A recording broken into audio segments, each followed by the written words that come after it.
দেশভেদে brand ভেদে automotive ওয়ার্ল্ডের সবাই সবসময় সচেষ্ট ছিল নতুন কিছু নিয়ে আসার। এই নতুন কিছুর পেছনে যতটা ছিল বাজারে টিকে থাকার প্রতিযোগিতা, ততটাই ছিল নিজেদের ব্র্যান্ড ইমেজ তৈরি করার তীব্র আকাঙ্ক্ষা। ফোর্ড মডেল টি এর পর হাজারো গাড়ি এসেছে বাজারে, গোটা বিশ্বজুড়ে সেই সাথে এসেছে অসংখ্য ইঞ্জিন। তবে এর ভেতর সব ইঞ্জিন সময়ের পরিক্রমায় টিকে থাকেনি। কোনো ইঞ্জিন আবার বদলে দিয়েছে গোটা গাড়ির জগৎকেই।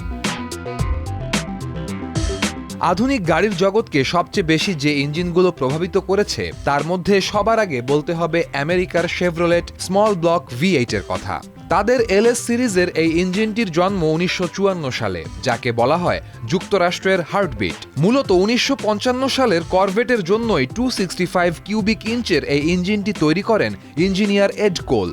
ওজনে হালকা, কম্প্যাক্ট ডিজাইন এবং আকৃতির তুলনায় শক্তিশালী হওয়ায় এর প্রভাব পড়ে দীর্ঘমেয়াদী। তবে এর সাথে প্লাস পয়েন্ট হিসেবে কাজ করেছে এর সিম্পলিসিটি ও রিলায়েবিলিটি। এই ইঞ্জিনে কাজ করা কিংবা মডিফাই করা খুবই সহজ ছিল, তবে পরবর্তীতে সময়ের পরিক্রমায় এর আকৃতি ও সক্ষমতা দুটোই বাড়ানো হয়। 1970 সাল নাগাদ এই ইঞ্জিনটি ফ্যামিলি সেডান থেকে শুরু করে মাসল কার এমনকি জলযানেও ব্যবহার হতে থাকে।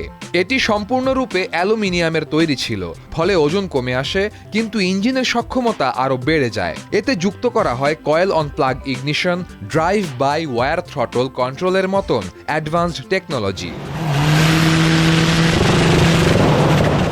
এরপরে যে ইঞ্জিনটির কথা বলতে হয় সেটি হলো জার্মানির ভক্সওয়াগেনের 1.9 TDI ডিজেল ইঞ্জিন, যেটি বাজারে আসে 1991 সালে। 105 হর্স পাওয়ারের এই ইঞ্জিন বাজারে আসার আগ পর্যন্ত ধারণা করা হতো ডিজেল ইঞ্জিন মানে ধীর গতি, প্রচুর শব্দ এবং শুধুমাত্র ট্রাকের জন্যই ডিজেল ইঞ্জিন যথার্থ। এতে টার্বোচার্জ ডিরেক্ট ইনজেকশন টেকনোলজি ব্যবহার করা হয়। এর ফলে কম জ্বালানিতেও বেশি শক্তি উৎপন্ন করতে সক্ষম হয় ইঞ্জিনটি। এটি মূলত তার বহুমুখী ব্যবহার উপযোগিতার কারণে বেশি প্রসার লাভ করে। ছোট হ্যাচব্যাক থেকে শুরু করে বড় ফ্যামিলি কার সবকিছুতেই এই ইঞ্জিন ব্যবহার করা হয়েছে। সেই সময় এত ছোট ডিজেল ইঞ্জিনে এতখানি শক্তি আর কেউ দিতে পারেনি। এছাড়াও অকল্পনীয় জ্বালানি সাশ্রয়ের জন্য এটি বেশ বিখ্যাত হয়ে ওঠে।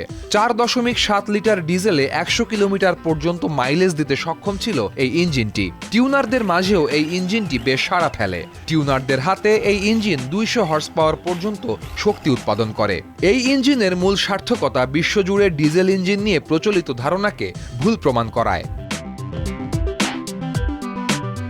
সবশেষ যে ইঞ্জিনটির কথা বলতে হবে সেটি হলো জাপানের টয়োটার JZ সিরিজ। 1990 সালে বাজারে আসা এই সিরিজটি মূলত ইনলাইন 6 ক্যাটাগরির। বলা হয়ে থাকে এটি টয়োটার ফ্ল্যাগশিপ পারফরম্যান্স পাওয়ার প্ল্যান্ট, যেটি বর্তমানে টয়োটার নামের সমার্থক হয়ে গিয়েছে।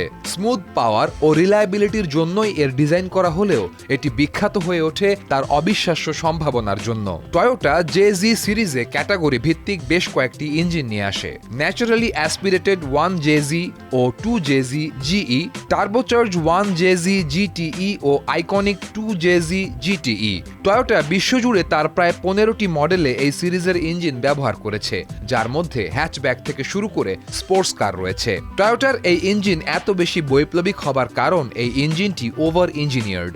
এর আয়রন ব্লক ইঞ্জিন বিশাল শক্তি বৃদ্ধির চাপ নেওয়ার জন্যই তৈরি করা হয়েছিল।